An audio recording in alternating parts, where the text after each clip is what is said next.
Hello everyone, welcome to this new video. तो इस video के अंदर मैं अपनी एडवांस अकाउंट्स की मे 24 की जो आंसर शीट है वो डिस्कस करूंगा आपके साथ। देखेंगे कि आईसीआई की कैसे चेकिंग है और मेरी क्या मिस्टेक्स रही है और आपके लिए क्या सजेशन है पेपर के अंदर। तो शुरू करते हैं। तो सबसे पहले मैं अपने मार्क्स बता देता हूँ। मेरे मार्क्स है डिस्क्रिप्टिव के अंदर 33 और एमसीक्यू के अंदर है 18 मार्क्स। टोटल मिला के 51 आते हैं और 3 मार्क्स मेरे को ग्रेस मिले हैं। जी हाँ, आईसीआई ने मेरे को ग्रेस मार्क्स दिए हैं 3 मार्क्स, क्योंकि रिलेटिवली एडवांस अकाउंट्स थोड़ा सा एक डिफरेंट पेपर हो गया था। थोड़ा सा टफ लगा स्टूडेंट्स को। वैसे टफ नहीं था इतना, अगर आपने प्रैक्टिस की है, कॉन्सेप्ट आपके स्ट्रांग है तो इतना टफ नहीं था पेपर। लेकिन रिलेटिवली देखा जाए तो थोड़ा सा टफ लगा स्टूडेंट्स को, इसलिए ग्रेस मार्क्स से दिए हैं ऐसे। मेरे को ज़रूरत नहीं थी, 51 मार्क्स भी ठीक थे, 54 भी ठीक है, कोई नहीं। तो चलो देखना शुरू करते हैं। सबसे पहले मैं तो आपको बता दूं कि देखो एमसीक्यू के अंदर मेरे कितने मार्क्स हैं, 18 मार्क्स हैं। तो आप ये कभी मत सोचना कि एमसीक्यू के अंदर मैं 20-25 मार्क्स ले आऊँगा अनटिल अनलेस मेरे कॉन्सेप्ट बहुत ज़्यादा स्ट्रॉन्ग है, बहुत ज़्यादा स्ट्रॉन्ग है। मतलब पूरे बहुत अच्छी तरीके से मैंने स्टडी मटेरियल एकदम देख रखा है, पूरा अच्छी तरीके से एक एक लाइन देख रखी है। मेरा मानना ये है कि आपको सबसे ज़्यादा फोकस करना है डिस्क्रिप्टिव के अंदर। 70 मार्क्स को ज़्यादा अचीव करने में कोशिश करो, ना कि आपको 30 मार्क्स पे फोकस रखना है। 70 मार्क्स के अंदर आप कुछ भी लिखोगे ना, एटलीस्ट आपको मार्क्स मिल सकते हैं, 1-2 नंबर मिल सकते हैं। एमसीक्यू में गलत हुआ तो गलत हो गया। और वैसे भी आज के आईसी कैसे केस स्टडी बनाता है आपको पता ही है, 70 में क्या जोड़े कि 17 बन जाए, ऐसे क्वेश्चन पूछ लेता है कई बार। तो इसलिए मैं ये कहता हूँ कि जो अपना डिस्क्रिप्टिव पार्ट है उसके अंदर ज़्यादा फोकस करना है। मैं अभी आगे दिखाता हूँ कि मैंने क्वेश्चन पूरा कंप्लीट भी नहीं किया, फिर भी मेरे को स्टेप वाइज मार्किंग मिली है। मैंने क्वेश्चन गलत किया फिर भी मेरे को स्टेप वाइज आधा नंबर, 1 नंबर मिला है। तो मैं अभी आगे दिखाता हूँ। तो शुरू करते हैं पहले अपने पेज से। तो देख सकते हैं आप, मैंने स्टार्टिंग की हुई है। कोई मैंने ज़्यादा डेकोरेशन का टाइम नहीं कर रखा है। देखो मैंने टेबल बनाना था यहाँ पे, एक्चुअली टेबल नहीं बना पाया क्योंकि मेरे पास टाइम नहीं था। मेरी हैंड राइटिंग बहुत ही सिंपल सी है, बहुत ज़्यादा अच्छे तरीके से मैंने लिए लिखा हुआ। प्रेजेंटेशन का ध्यान रखा है लेकिन डेकोरेशन का मैंने ध्यान नहीं रखा कि प्रेजेंट करना आंसर को। मैंने दिखाया है कि पेमेंट डेट कब हुई, अमाउंट क्या थी, वर्किंग मैंने कैसे की, इंटरेस्ट कैसे निकाला, टोटल इंटरेस्ट पूरा निकाला। लेकिन मैंने डेकोरेशन पे ध्यान नहीं दिया कि मैं टेबल बनाऊंगा, अच्छी अच्छी हैंड राइटिंग लिखूंगा, सुंदर सुंदर काम करूंगा जैसे शुरुआत के पेजेस में करते हैं ना, वैसे मैंने ध्यान नहीं दिया। अपनी स्पीड मेंटेन करके रखी, अपना जो है लिखने का तरीका है वो मेंटेन करके रखा ताकि कुछ प्रॉब्लम ना हो। मतलब ऐसा ना हो कि मेरा टाइम रह जाए। ठीक है, अब दिखाता हूँ। ये देखो मैंने टेबल नहीं बनाया रखा तो फिर भी मेरे को मार्क्स मिले। ऐसा नहीं है इसलिए नहीं किया कि तुमने टेबल क्यों नहीं बना रखा, आपको कंटेंट के मार्क्स मिलते हैं या ना कि डेकोरेशन के। दूसरा मैं दिखाता हूँ वर्किंग नोट के अंदर मैंने जो आंसर का यहाँ पे वर्किंग नोट था ना उधर ही किया मैंने। ऐसा नहीं है लास्ट पेज में जाके वर्किंग नोट किया। मेरे को इधर एक तो कन्वीनियंस थी मेरी कि इधर का वर्किंग नोट इधर ही करो, और दूसरा ये था कि इधर ही टीचर को दिख भी जाएगा कि वर्किंग नोट मैंने इसका आंसर का कर रखा है, वेटेड एवरेज कॉस्ट निकालने का। ये भी मैंने वर्किंग नोट इसी पेज के अंदर कर दिया था। फिर अपना जो है आगे चलते हैं। तो आपके लिए इस पहले पेज के अंदर जो पहला सजेशन क्या है कि अपने डेकोरेशन या फॉर्मेटिंग में इतना टाइम मत लगाना पेपर के अंदर। पेपर पे अपना कंटेंट अपना ये लिखना कि मैं कैसे कन्विंस कर सकता हूँ अपने आंसर को एग्जामिनर को कैसे कन्विंस कर सकता हूँ अपने आंसर्स के थ्रू। ऐसा नहीं कि मेरा बहुत अच्छा सुंदर लिखा है कि नहीं, आपका आंसर सही होना चाहिए। एग्जामिनर ये नहीं देखेगा कभी कि डेकोरेशन कितनी की है कितनी नहीं की है, वो ये देखेगा तुम्हारा आंसर कितना सही है कि नहीं। आगे चलते हैं। तो सेकंड पेज पे आते हैं। मैंने ये बाकी आगे कंप्लीट किया। देखो जनरल एंट्री में भी मैंने कोई टेबल नहीं बनाया, डेट ऐसी कॉलम डाल दिया, सब कर दिया मेरा, तब भी मेरे को मार्क्स मिले हैं। मेरी फर्स्ट एंट्री थी वो शायद से गलत थी, मेरे को पता चल गया था उस टाइम पे ही, लग रहा था पेपर के बाद ही कि हाँ ये गलत होगी, क्योंकि ना मैंने कैपिटलाइज पहले ही बुक्स ऑफ अकाउंट में कर दिया था बिल्डिंग को, 1 अप्रैल को ही डाल दिया था, जबकि अभी बिल्डिंग बन रही थी तो मेरे को धीरे धीरे करके उसको डालना चाहिए था। तो ये गलती थी मेरी। मेरे को इस क्वेश्चन के अंदर 7 मार्क्स का क्वेश्चन था, 5.5 मार्क्स मिले हैं। मैंने आगे कटिंग बहुत की हुई है तो कटिंग जितना हो सकता है उसे अवॉइड करो। ये मेरी मिस्टेक थी, ये कटिंग मैंने पहले कर रखी बहुत ज़्यादा। आगे चलते। तो क्वेश्चन नंबर 1B है। अब ये देखो ये जॉइंट कॉस्ट का क्वेश्चन था, ये मेरे को ना प्रॉपर्ली आ नहीं रहा था, लेकिन फिर भी मैंने कोशिश करके लिखा। यही फ़ायदा होता है डिस्क्रिप्टिव का कि आप कुछ भी लिख सकते हो आपको जितना आता है, तो इसकी वजह से ना आपको मार्क्स मिल जाते हैं। जैसे मेरे को यहाँ पे 1 नंबर मिल गया 7 में से, बाकी का आगे का सही नहीं था, वो मेरे को पता था कि मेरे को ये आ नहीं रहा है, मैं इससे बना नहीं पा रहा हूँ इसका क्वेश्चन।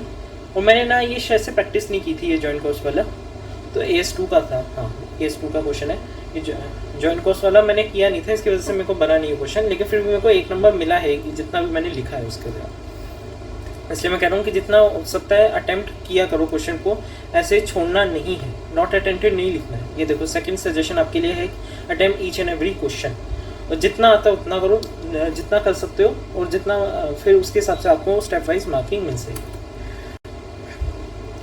नेक्स्ट आते हैं, अपना क्वेश्चन नंबर 4 था मेरा इसका अमेलगमेशन का। उसमें भी देखो मैंने कोई फॉर्मेटिंग नहीं की, डायरेक्टली सीधा लिखना शुरू कर दिया। तो इसके अंदर मैंने गलती पता क्या कर दी थी कि मैंने क्वेश्चन ढंग से रीड नहीं किया था। परचेज कंसिडरेशन के अंदर डिवेंचर्स भी थे, और मैंने ना देखा नहीं था ढंग से कि डिवेंचर्स का भी क्वेश्चन परचेज कंसिडरेशन के अंदर इंक्लूडेड है। उसके बाद क्या हुआ, मेरे को बाद में मैंने देखा तो मेरे को फिर पहले जो मैंने आंसर निकाला था उससे काटना पड़ा, डिवेंचर इंक्लूड करने वाले फिर फाइनल परचेज कंसिडरेशन लिखना पड़ा। तो आपका लिए थर्ड सजेशन यही रहेगी कि अपना क्वेश्चन को ना बहुत अच्छी तरह से रीड करो। आपको जो 15 मिनट्स मिलते हैं ना, आपको जो क्वेश्चन स्टार्ट करने हैं उसको अच्छी तरीके से रीड करो। क्वेश्चन की रिक्वायरमेंट क्या है, क्वेश्चन आपसे क्या पूछ रहा है, क्वेश्चन आपको कैसे करना है, वो सब माइंड के अंदर बना लो, ताकि ना कटिंग हो, ना आपको इनकेस प्रॉब्लम बिना आए आगे क्वेश्चन को सॉल्व करते हुए। आपको पूरा फ्लो चार्ट बन लो कि हाँ मेरे को क्वेश्चन कैसे स्टार्ट करना है, कैसे शुरू करना है, कैसे एंड करना है। ये सब ज़्यादा, ये क्वेश्चन की प्लानिंग करना बहुत ज़्यादा इंपॉर्टेंट होता है। जैसे मैंने क्वेश्चन रीड नहीं किया था तो मेरा डिवेंचर वाला पॉइंट स्किप हो गया, उसके बाद फिर मेरे को कटिंग करके डालना पड़ा, मेरा टाइम भी वेस्ट हुआ, मेरे को थोड़ा वो भी लगा कि कटिंग भी हो गई, थोड़ा इनकम्प्लीट नीट सा नहीं लगा, इसलिए। अब देखो बैलेंस शीट आती है। देखो बैलेंस शीट एक बहुत इंपॉर्टेंट पार्ट होता है आंसर का। बैलेंस शीट के अंदर आपको फॉर्मेटिंग सेल पैसे यूज़ करनी ही करनी है। आपको जैसे जैसे लाइन आइटम्स बोली गई है वैसे ही लिखनी है। आपको ऐसा नहीं है कि कुछ भी ऊपर नीचे कर लो, शेयर होल्डर फंड को नीचे ले आओ, नॉन करंट लाइबिलिटीज को ऊपर ले आओ, ऐसे मत करना। आपको पूरा जैसे फॉर्मेट शेड्यूल 3 के अंदर दे रखा है ना बैलेंस शीट का, वैसे ही करना है। जैसे आपका स्टेटमेंट ऑफ P&L भी देखा है, वैसे ही बनाना है आपको फॉर्मेटिंग के साथ, क्योंकि बैलेंस शीट एक बहुत इंपॉर्टेंट पार्ट है। ये नॉर्मल की तरह नहीं इसको बनाना। तो मैं ये कहूँगा बैलेंस शीट के अंदर मैंने पहले से ही अपना जो है स्केल वे पेंसिल लगा के कर दिए, वो बनाए थे पूरा फॉर्मेट, ठीक है। सो आप अच्छा इसमें देख सकते हो मैंने ना पेंसिल से भी लिखा हुआ है। तो मेरी जब बैलेंस शीट वाला क्वेश्चन होता है ना, तो मैं क्या करता हूँ, पहले पेंसिल से फिगर लिख लेता हूँ, उसके बाद जो मेरे को जैसे जैसे फिगर कंफर्म हो जाती है ना कि हाँ इसका आंसर यही है, तो मैं उसे पेन पे कर देता हूँ इरेज करके। थोड़ा टाइम लगता है, लेकिन इससे थोड़ा कॉन्फिडेंस रहता है कि हाँ अगर गलत हुआ तो मेरे को बार बार कटिंग नहीं करनी पड़ेगी बैलेंस शीट के क्वेश्चन के अंदर। एक बार सब टैली हो जाए ना, तो फिर मैं सारा डेटा पेन से लिख देता हूँ। तो आप भी ये कर सकते हैं अगर आप टाइम मैनेज कर पाए, तो ऐसा एडवाइजेबल नहीं है। आगे देख सकते हो बाकी नोट्स अकाउंट्स मैंने नॉर्मली बनाए हैं, ऐसे कोई स्पेशल नहीं किया है। नोट्स अकाउंट्स के नोट्स टू अकाउंट्स के अंदर नंबर देना बहुत ज़्यादा इंपॉर्टेंट है। अगर तुमने नंबर नहीं दिया तो टीचर को पता नहीं चलेगा किसका नोट्स अकाउंट बनाया तुमने ये। और एकदम सीरियल वाइज में करना है। जैसे आपका लायबिलिटी का शेयर होल्डर फंड पहले आता है आइटम, तो उस आइटम की आपको नोट्स ऑफ अकाउंट्स बनाना है, और फिर उसके बाद ऐसे लाइन वाइज चलते रहना, ठीक है। ऐसे चलते मैंने पूरा लिखा हुआ है नोट्स ऑफ अकाउंट्स बनाकर, और फिर लास्ट में मैंने वर्किंग नोट दिखा रखी है। और इसका मेरा मार्क्स क्यों कटा था, मैंने एक वर्किंग नोट नहीं बनाया गुडविल का, उसका मेरा मार्क्स कटा शायद से। तो मेरे को करीब इसमें 14 में से 11-11.5 नंबर मिले।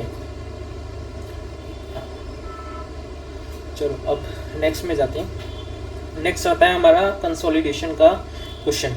इसके अंदर दो या सबसे बड़ी मैंने गलती क्या कर दी ना, क्वेश्चन का कॉन्सेप्चुअल पार्ट थोड़ा सा मिसिंग था। मैंने कंसोलिडेशन चैप्टर अच्छी तरीके से किया था, लेकिन फिर भी ना एक थोड़ा conceptual part lack of practice की वजह से कॉन्सेप्चुअल पार्ट थोड़ा सा मिसिंग रह गया था इसके अंदर, जिसकी वजह से मेरी बैलेंस शीट टैली नहीं हो रही थी। आप देख सकते हो बहुत ज़्यादा कटिंग कर रखी है मैंने, इधर उधर काट कर रखा है। तो ये जो था थोड़ी लैक ऑफ प्रैक्टिस की वजह से था। तो मैं बहुत ज़्यादा कटिंग कर रखी है, तो कटिंग जितना हो सकता है ना उसे अवॉइड करो, और मैं यही कहूँगा बहुत ज़्यादा कटिंग कर रखी है। और इससे पता है एक जो आपके लिए सजेशन है, एक मैंने गलती क्या कर दी थी, इस क्वेश्चन पे अटका रहा। बैलेंस शीट मैच नहीं, मेरे को लगा अभी हो जाएगी, अभी ये थोड़ी एडजस्टमेंट ठीक कर लेता हूँ, अभी बैलेंस शीट मैच हो जाएगी। मैच नहीं हुई तो नहीं हुई बैलेंस शीट मैच। उसके चक्कर में ना पता क्या हुआ, आगे दिखाता हूँ मैं। ब्रांच अकाउंट का क्वेश्चन मेरा रह गया, मेरे को जबकि आता था वो क्वेश्चन। ये मेरा कंसोलिडेशन का था, इसमें मेरे को कितने मार्क्स मिले, टोटल 4 मार्क्स मिले आई थिंक। हाँ 4 मार्क्स मिले हैं मेरे को, 14 में से 4 मार्क्स मिले हैं। अब 6 क्वेश्चन आ जाते हैं, ये देख लो मैंने कटिंग कर रखी है। तो यार पहले से ही, इसलिए मैं कहता हूँ कि क्वेश्चन को पहले से ही प्लान कर लो। अगर आप प्लान कर लो है ना क्वेश्चन को क्या कैसे करना है, तो आपको ना फिर कटिंग करना है या सोचने की बार बार जब क्वेश्चन लिखने हो तब नहीं टाइम लगाना पड़ेगा। तो आप पहले से ही प्लान कर लिया करें क्वेश्चन को, इसलिए आपकी कटिंग अवॉइड होगी, तो पेपर नीट रहेगा ज़्यादा। तो ये क्वेश्चन फिर भी मेरा सही हो गया था, 4 में से 4 मिले थे। ये बेसिक आईपीएस और डाइल्यूटेड आईपीएस निकालिए। अब देख लो मेरे को जब फाइनल आंसर निकालना है, जैसे इन न्यूमेरिकल के अंदर है, तो मैंने जो फाइनल आंसर निकाला ना, तो उसको बॉक्स के अंदर डाल दिया। इससे क्या थोड़ा हाईलाइट हो जाएगा आंसर कि मैंने ये, हाँ ये निकाला है, ये मेन आंसर है अपना, ये मेन जो पूछा गया था उसका आंसर निकाल दिया। इससे डायरेक्टली एग्जामिनर का जो है फोकस उस पर जाएगा और वो उसको देखकर ही मार्क्स देगा।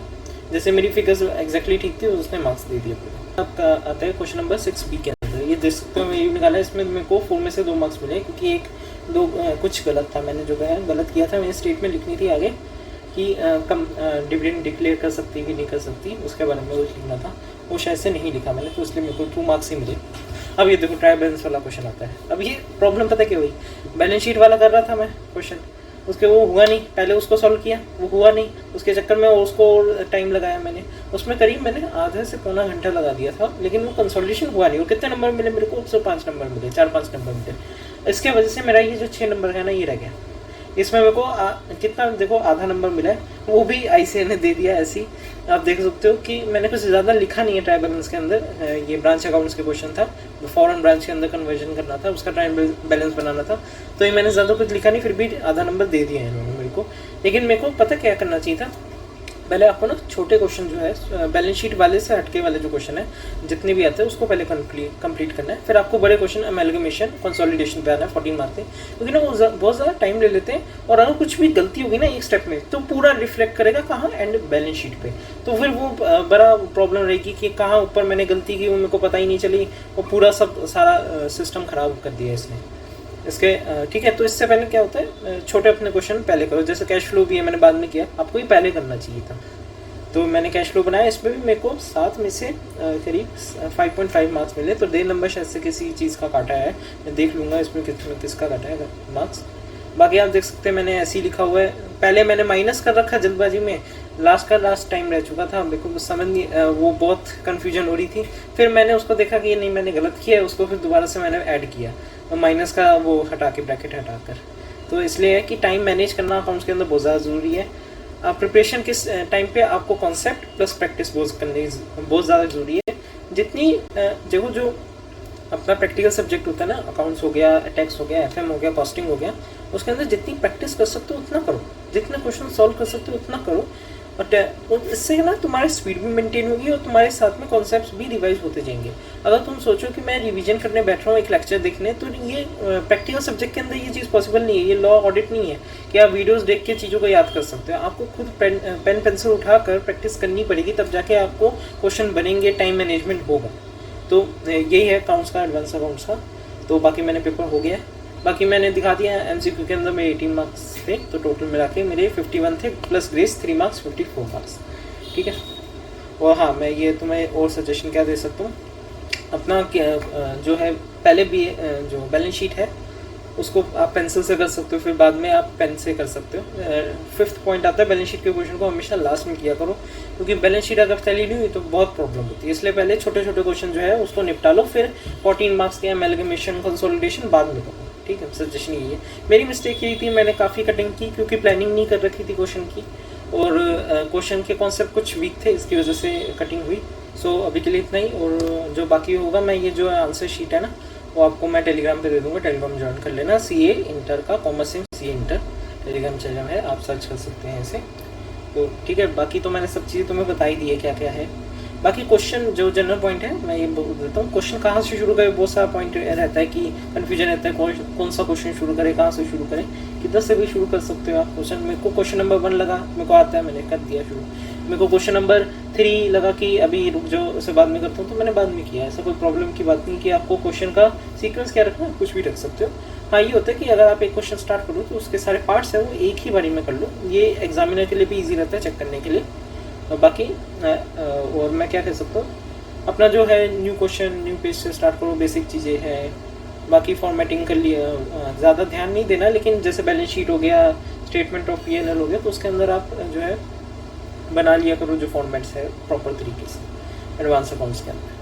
बाकी इसमें ना थ्योरी वाला इस बार पेपर में आए नहीं थे क्वेश्चन। थ्योरी वाले में भी कुछ नहीं होता यार, जैसे लॉ के अंदर प्रोविजन लिखना होता है वैसे ही अकाउंट्स के अंदर अपना अकाउंटिंग स्टैंडर्ड का प्रोविजन लिखना होता है कि क्या बात बोल रहा है, तो उसके बाद जो केस स्टडी दे रखी है उसके हिसाब से आपको आंसर फ्रेम करना होता है, लास्ट में कंक्लूजन देना होता है। बस यही होता है अकाउंटिंग स्टैंडर्ड के थ्योरी वाले क्वेश्चन में।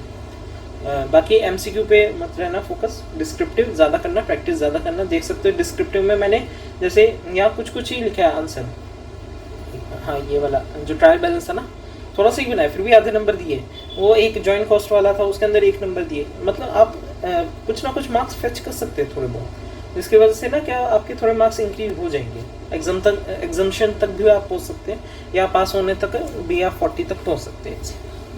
ठीक है, all the best, okay bye.